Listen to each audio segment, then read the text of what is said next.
গল্পের শুরুতে আমরা দেখতে পাই একটি কুয়াশাচ্ছন্ন জঙ্গলের মধ্য দিয়ে একটি চলন্ত ঘোড়ার গাড়ি ছুটে চলেছে তার সঠিক গন্তব্যস্থলের উদ্দেশ্যে। আশেপাশে পুরোটাই গভীর নিস্তব্ধতা পালনে মগ্ন, একমাত্র ঘোড়ার পায়ের আওয়াজই জঙ্গলের ভিতরে চারিদিকে প্রতিধ্বনিত হয়ে বেরিয়ে আসছে। প্রায় কিছুক্ষণ পর সেই ঘোড়ার গাড়িটি একটি বড় সুন্দর বাড়ির সামনে এসে থামলো। অবশ্য বাড়িটাকে প্রাসাদ বললে ভুল হবে না। ঘোড়ার গাড়িটা সেই বাড়িটির সামনে এসে থামতেই একটি লোক বেরিয়ে আসে আর তাড়াতাড়ি মেন গেট দিয়ে বাড়ির ভিতরে হেঁটে যায়। বাড়ির ভিতরটা পুরোটাই নীরবতা পালন করছিল, কিন্তু এই নীরবতা খুব শীঘ্রই চিন্তায় পরিণত হয়। লোকটি ছিল একজন কাজের লোক যে এই বাড়িতেই কাজ করে। কাজের লোকটি সরাসরি লিভিং রুমের ভিতরে চলে আসে এবং চারপাশে তাকিয়ে দেখলো ওই লিভিং রুমের ঠিক সিঁড়ির উপরে একটি ফর্সা বরং সুন্দর দেখতে একটি ছেলে তার মুখে চিন্তার ভাব নিয়ে সিঁড়ির প্রথম ধাপে এসে দাঁড়ায়। কাই এবার লিভিং রুম থেকে উপরে সিঁড়ির প্রথম ধাপে দাঁড়িয়ে থাকা জিমিনের দিকে তাকায়। তুমি কি খবর এনেছো কাই? খবরটা ভালো না খারাপ? জিমিন তার কাঁপা কাঁপা গলায় কাইকে কথাটা জিজ্ঞাসা করে। ইয়াং মাস্টার, খবরটা খারাপ এবং ভালো দুটোই। কাই আমাকে আমাকে বলো, আসলে কি হয়েছে? ভয়ে জিমিনের নিঃশ্বাস ভারী হয়ে আসছে। এটা দেখে কাই সিঁড়ির দিকে একটু এগিয়ে যায়। ইয়াং মাস্টার, ভালো খবরটা এটা যে মিস্টার মিন এখনো বেঁচে আছেন। জিমিন এই কথাটা শুনে একটা স্বস্তির নিঃশ্বাস ফেলে আর তার ঠোঁটে একটা উষ্ণ নরম হাসি ফুটে ওঠে। বাট খারাপ খবরটা এটা যে মিস্টার মিন ইয়ঙ্গি এখন একটা জীবন্ত লাশের মতো বেঁচে আছেন। কাই কথাটা বলতেই জিমিনের ঠোঁটে সেই উষ্ণ হাসিটা নিমেষে উধাও হয়ে গেল। তারপর জিমিন তার বুকে হাত রেখে সিঁড়ি বেয়ে নিচে নেমে কাইয়ের সামনে এসে দাঁড়ায়। তারপর কাই আরো বলতে শুরু করে, ভালো খবরটা এটাই মিস্টার মিন আপনাকে ভোলার চেষ্টা করছে। খারাপ খবরটা এটাই যে অ্যালকোহল পান করার পরেও আপনাকে বলতে পারছেন না মিনিয়ঙ্গি।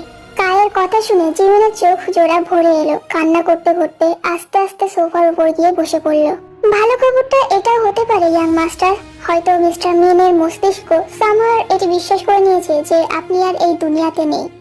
এবং হয়তো খারাপ খবরটা এটাও হতে পারে যে তার হৃদয় তার মস্তিষ্কের কথা মানতে চাইছে না। কায়ের এরূপ কথা শুনে জিমিন এবার অঝরে কান্না করতে শুরু করে। কতটা কতটা অদ্ভুত তাই না? আজ পর্যন্ত না আমি ওকে দেখেছি, না আজ পর্যন্ত ও আমাকে দেখেছে।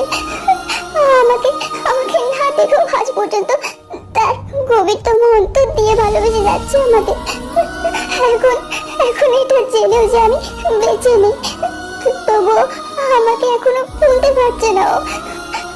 আই হোপ এই সময়টা যদি আমি মিস্টার মিনের সামনে থাকতাম।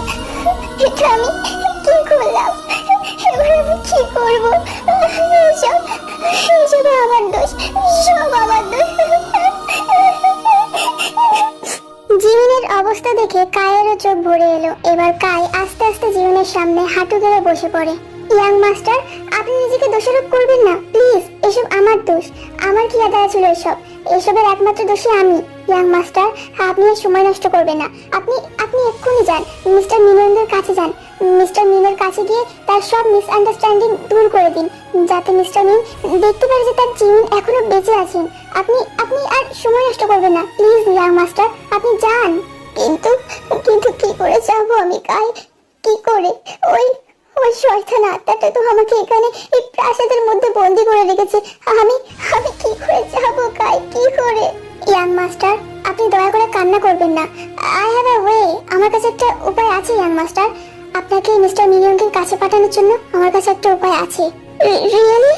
আমাকে আমাকে বলো কাই, সেই উপায়টা কি? এখানে আসার আগে আমি ভ্যালেন্টাইন্স স্ট্রিটের চার্চে গেছিলাম এবং আমি আমার সাথে এটা নিয়ে এসেছি। কাই এটা বলে তার পকেট থেকে একটা আয়না বার করে জিমিনের হাতে ধরিয়ে দেয়। এই আয়নাটার ভিতরে এমন শক্তি আছে যে যে কোনো খারাপ আত্মা এই আয়না থেকে দূরে থাকে ইয়াং মাস্টার। আর এই আয়নাটা যার কাছে থাকে তার কাছে কোনো খারাপ আত্মা আসতেই পারে না। তুমি তুমি সত্যি বলছো কাই? ইয়েস মাই ইয়াং মাস্টার, এই আয়নাটি নিয়ে তাড়াতাড়ি চলে যান। আর যতক্ষণ না আপনি শহরে মিস্টার মিনিয়ঙ্গের কাছে যাচ্ছেন ততক্ষণ আপনি এই আয়নাটা আপনার কাছ থেকে হাতছাড়া করবেন না। মনে থাকবে তো? ঠিক আছে কাই, আমি মনে রাখবো। আপনি চিন্তা করবেন না, ওই শয়তান আত্মা আপনার কিচ্ছু করতে পারবে না, কিচ্ছু না। আপনি এক্ষুনি যান ইয়াং মাস্টার। গভীর জঙ্গলের মধ্য দিয়ে একটি ঘোড়ার গাড়ি চলতে দেখা যায়। চারিদিকে নিস্তব্ধতা আর নীরবতা, শুধুমাত্র ঘোড়ার খুঁড়ে খটমট আওয়াজ আর ঘোড়ার গাড়ির চাকার আওয়াজ শোনা যাচ্ছে। ঘোড়ার গাড়ির ভিতরে বসে আছে একজন ছেলে, পাপ জিমিন। জিমিন তার হাতে থাকা আয়নাটার দিকে তাকায় আর দুই হাত দিয়ে সেই আয়নাটা তার বুকের কাছে আঁকড়ে ধরে। ঘোড়ার গাড়িটা বেশ কিছুক্ষণ চলার পর গাড়িওয়ালা গাড়িটি থামিয়ে দেয়। রাস্তার পাশের একটি বোর্ডে লেখা আছে ফরেস্ট গেস্ট হাউস। ঘোড়ার গাড়ি চালক গাড়ি থেকে নিচে নেমে ভিতরে বসে থাকা জিমিনের দিকে তাকায়। ইয়াং মাস্টার, অনেক রাত হয়েছে দেখছি, চারিদিকে অন্ধকার আর কুয়াশা অনেক বেড়ে গেছে। এর মধ্যে পথ চিনে এগোনোটা সম্ভব হবে না। আমার মতে তার থেকে আপনি বরং এই জঙ্গলের গেস্ট হাউসে রাতটা থেকে যান। কাল সকাল হলেই আমরা শহরের উদ্দেশ্যে রওনা দেব। আঙ্কেল পিটার, না, আপনি বুঝতে পারছেন না। আমরা শহরে না পৌঁছানো পর্যন্ত কোথাও দাঁড়াতে পারি না। আমাকে যত তাড়াতাড়ি সম্ভব শহরে পৌঁছতেই হবে। আপনি আপনি চলুন। ঠিক আছে, আপনি যেমনটা মনে করবেন। চলুন তাহলে যাওয়া যাক। এটা বলে যখন পিটার তার ঘোড়ার গাড়ি চালকের জায়গায় বসতে যাবে, ঠিক তখনই জিমিন আর পিটার একজন মহিলার কান্নার আওয়াজ শুনতে পায়। জিমিন কান্নার আওয়াজটা শুনে একটু ভয় পায়। তারপর পিটারের দিকে তাকিয়ে বলে, এটা এটা তো একটা মহিলার কান্নার আওয়াজ। হ্যাঁ, শুনে তো তাই মনে হচ্ছে। শুনে তো মনে হচ্ছে যে কোনো এক মহিলা বিপদে পড়েছে আর আর তার কোনো সাহায্যের প্রয়োজন। ঠিক আছে রিয়ান মাস্টার, আপনি বসুন, আমি দেখে আসছি। এটা বলে পিটার সেই কান্নার আওয়াজটি ফলো করে তার পিছনে যায়। আর এদিকে জিমিন ঘোড়ার গাড়ির ভিতরে বসে পিটারের জন্য অপেক্ষা করতে থাকে। এত দেরি হচ্ছে কেন? পিটার আঙ্কেলের তো এতক্ষণে চলে আসার কথা। A few moments later. আরো 2 মিনিট বসে থাকার পর জিমিন ঘোড়ার গাড়ির দরজা খুলে নিচে নামে। যখন এক পা সামনের দিকে এগোয় তখনই একটা আবারও কারো চিৎকার শুনতে পায় জিমিন। কিন্তু এবার এই চিৎকারটা কোনো মহিলার নয়, এবার এটা একটা পুরুষ মানুষের চিৎকার।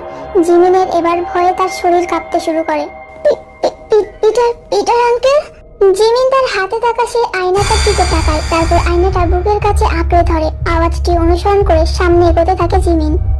Peter uncle! Uncle uncle Peter, আপনি কোথায়? জিমিন পিটারকে ডাকতে ডাকতে জঙ্গলের ভিতর দিয়ে হাঁটতে শুরু করে এবং এদিকে ওদিকে খুঁজতে থাকে পিটারকে। Peter uncle! জিমিন এবার একটা গাছের পাশ দিয়ে হেঁটে সামনের দিকে আসে। তারপর সামনে তাকিয়ে দেখে পিটার তার মাথা নিচু করে গাছে হেলান দিয়ে বসে আছে। জিমিন এবার ভয়ে ভয়ে তার মৃদু আওয়াজে আবার পিটারকে ডাকে।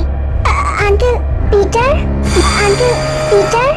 জিমিন যখন পিটারের থেকে কোনো উত্তর পায় না, তখন সে আস্তে আস্তে পিটারের কাছে যায় আর পিটারের মুখের সামনে একটু ঝুঁকে ডাক দেয়, আঙ্কেল পিটার!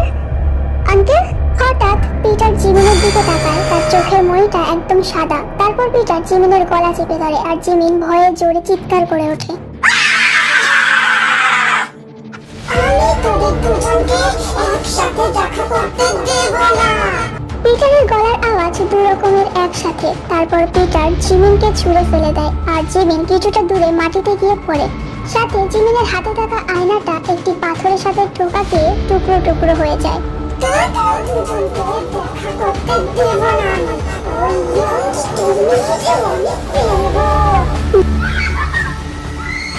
জিমিন তাড়াতাড়ি মাটি থেকে উঠে কান্না করতে করতে এদিকে ওদিকে দৌড়তে থাকে আর তারপর সব অন্ধকার। এখন সকাল 6টা বাজে। আবহাওয়াটা এখনো ঠান্ডা ও চারিদিকে এখনো কুয়াশা। সামনে দেখা যায় একটি বড় সুন্দর প্রাসাদ। প্রাসাদের ভিতরে একটি মহিলার কণ্ঠ শোনা যায়, ভাই ওঠ, সকাল হয়েছে তো। প্রাসাদের ভিতরে দেখা যায় একটি রুমের ভিতরে একটি সুপুরুষ সুদর্শন দেখতে ছেলে চেয়ারে বসে তার সামনে থাকা টেবিলে মাথা রেখে ঘুমিয়ে আছে। ভাইয়া, এই ভাই ওঠ, আরে কত সকাল হয়ে গেছে দেখ তো। রোজি এবার ছেলেটিকে কাঁধে হাত রেখে ডাকতে থাকে। ছেলেটি তার বোনের ডাক শুনে ঘুম থেকে উঠে যায়। যখন সকালের রোদ্দুজ্জ্বল প্রথম রশ্মিটা তার মুখে পড়ে, তখন ছেলেটি তার চোখ খোলে আর দুই হাত দিয়ে তার মুখ চেপে ধরে আর তার বোন রোজের দিকে তাকায়। গুড মর্নিং ভাইয়া। Good morning. সুগা ওরফে মিনিয়ঙ্গি কথাটা বলার পর একটা দীর্ঘ শ্বাস ফেলে। তারপর চেয়ারে ঠিক করে বসে হাত দিয়ে তার কপালটা মাসাজ করতে শুরু করে। তুই আবার অ্যালকোহল পান করেছিস তাই তো? কি হয়েছে কি তোর? হ্যাঁ, ব্যাপারটা কি বলতো? রোজে, আজ অক্টোবরের 5 তারিখ তাই তো? আজ এই দিনটিতেই আমার ওই ছেলেটার সাথে দেখা করার দিন ছিল। আমি জানি ভাই, কিন্তু এই কথাটি হয়ে গেছে আজ 2 বছর প্রায়। আর জিমিন ছেলেটি ও তো মারা গেছে। ইটস বিন 2 ইয়ার্স, 2 বছর হয়ে গেছে ভাই। একবার বোঝার চেষ্টা কর। ছেলেটিকে তুই কখনো রূপারও দেখা করিসনি, বাট আমি বুঝতে পারছি না যে ওই ছেলেটিকে যে বেঁচে নেই তার জন্য তুই কেন তোর জীবনটা নষ্ট করছিস, কেন? রোজে শোন, তুই বুঝতে পারছা, ইভেন যা হয়েছে তার সবই পাস্ট ভাইয়া। So just let it go please, come on. No way, একদমই না রোজে। তোর জন্য এটা বলা খুবই সহজ, কিন্তু আমার জন্য নয়। রোজে এবার তার ভাই সুগার দিকে এগিয়ে যায়। কিন্তু ভাইয়া একবার এভরিথিং হ্যাজ স্টপ দেয়ার। সব সেখানে থেমে আছে রোজে, এখনো। তোর কি মনে হয়? সুগা এবার তার চেয়ার থেকে উঠে জানালার সামনে গিয়ে দাঁড়ায়। ইভেন আমার কাছ থেকে ঈশ্বর সবকিছু কেড়ে নেওয়ার পরও কেন ঈশ্বর আমাকে বেঁচে থাকার সুযোগটা আবার দিয়েছে? ওয়াই রোজে? ঈশ্বর তোর কাছ থেকে কি কেড়ে নিয়েছে? হ্যাঁ, তোর কাছ থেকে কিচ্ছু নেননি ঈশ্বর। ইভেন এভরিথিং ভাইয়া। তুই হচ্ছিস Min Yoongi, world's famous intelligent and famous poet. তুই এর থেকে বেশি কি চাস? হ্যাঁ, আমি চাই বেঁচে থাকার একটা কারণ, a reason to live। রোজে এবার সুগার দিকে করুণ দৃষ্টিতে তাকায়। তুই ঠিক বলেছিস রোজে, আমার কাছে সবকিছু আছে, বেঁচে থাকার জন্য অক্সিজেন আছে, but to live a life, জীবনে বেঁচে থাকার জন্য সেই জিনিসটা নেই যাকে নিয়ে আমি বেঁচে থাকবো। রোজে সুগার কাছে গিয়ে সুগার হাতটাকে জড়িয়ে ধরে তার কাঁধে মাথা রাখে। তোর মনে আছে ভাইয়া, একবার তুই আমাকে বলেছিলিস যে একজন মানুষকে বেঁচে থাকার জন্য একটা কারণ থাকার দরকার, কিন্তু যদি সেই মানুষটির কাছে বেঁচে থাকার জন্য কোনো কারণ নাই থাকে, তাহলে ঈশ্বর স্বয়ং সেই মানুষটিকে তার কাছে ডেকে নেন ঈশ্বরের সাথে থাকার জন্য। রোজে সুগার হাতটা ছেড়ে দিয়ে তার সামনে দাঁড়ায় আর সুগার দিকে একটু হেসে বলে, কি তাই তো? সুগা রোজের কথা শুনে একটা দীর্ঘ শ্বাস ফেলে আর হ্যাঁ পূর্ণক মাথা নাড়ায়। তুই তো আমাকে এই কথাটির মানে বুঝিয়েছিস, তাহলে তোকেও এবার বুঝতে হবে ভাইয়া। ওয়েল, লিভ ইট রোজে, just let this topic go. Okay then leave it. Okay, so আমি ইউজান কান্টিকে বলছি তোর জন্য কিছু ফ্রেশ ব্রেকফাস্ট তৈরি করে দিতে। না, তার কোনো প্রয়োজন নেই রোজে, আজ অ্যাকচুয়ালি আমার বাইরে থাকার মতো মুড নেই। সুগা এবার রোজের দিকে তাকায়, জানালা দিয়ে বাইরের দিকে তাকায়। আমি কিছুক্ষণ একাকী থাকতে চাই, একাকী থেকে লিখতে চাই। আমি হয়তো আমার জীবনের খালি ভাবটা পূরণ করতে পারিনি, বাট অন্তত আমি আমার পৃষ্ঠাগুলোর খালি ভাবটা পূরণ করতে পারবো, তাই তো? সুগার কথা শুনে রোজে নিচে মেঝের দিকে তাকায়। তার কিছুক্ষণ পর সুগা ফ্রেশ হয়ে ড্রেস আপ করে তার ঘোড়া নিয়ে শহরের দিকে রওনা দেয়। কিছুক্ষণ সুগা তার ঘোড়া নিয়ে এদিকে ওদিকে ঘোরাঘুরি করে, মগ্ন কোনো একজনের চিন্তায়। তারপর সুগা তার ঘোড়া নিয়ে একটি লেক সাইডে, মানে একটি হ্রদের পাশে এসে থামে। ঘোড়া থেকে নিচে নেমে ঘোড়ার দড়িটা ধরে লেক সাইডে হাঁটতে শুরু করে। কিছুক্ষণ হাঁটার পর সুগা তার ঘোড়াটিকে একটি গাছে বেঁধে লেক সাইডে ঘাসের উপর বসে পড়ে। তার ডায়েরিটা বার করে শায়রি লিখতে শুরু করে। সুগা কিছুক্ষণ লেখালেখির পর তার চারপাশে একটু তাকিয়ে দেখে। হঠাৎ সুগার চোখ পড়ে একজন ব্যক্তির উপর, যে লেক সাইডে অজ্ঞান হয়ে পড়ে আছে। সুগা তাড়াতাড়ি দৌড়ে সেই ব্যক্তিটির কাছে যায় আর তাকে ডাকার চেষ্টা করে। ও মাই গড, হেই, আপনি আমাকে শুনতে পাচ্ছেন? হ্যালো, এক্সকিউজ মি, চোখ খুলুন, হ্যালো। যখন সেই ব্যক্তিটির কাছ থেকে কোনো উত্তর পায় না, তখন সুগা ব্যক্তিটিকে কোলে তুলে নেয়। ঘোড়ায় চড়ে বসে সুগা ব্যক্তিটিকে নিয়ে, এবং আর কোনো রাস্তা না পেয়ে সুগা তার বাড়ির দিকে ব্যক্তিটিকে নিয়ে রওনা দেয়।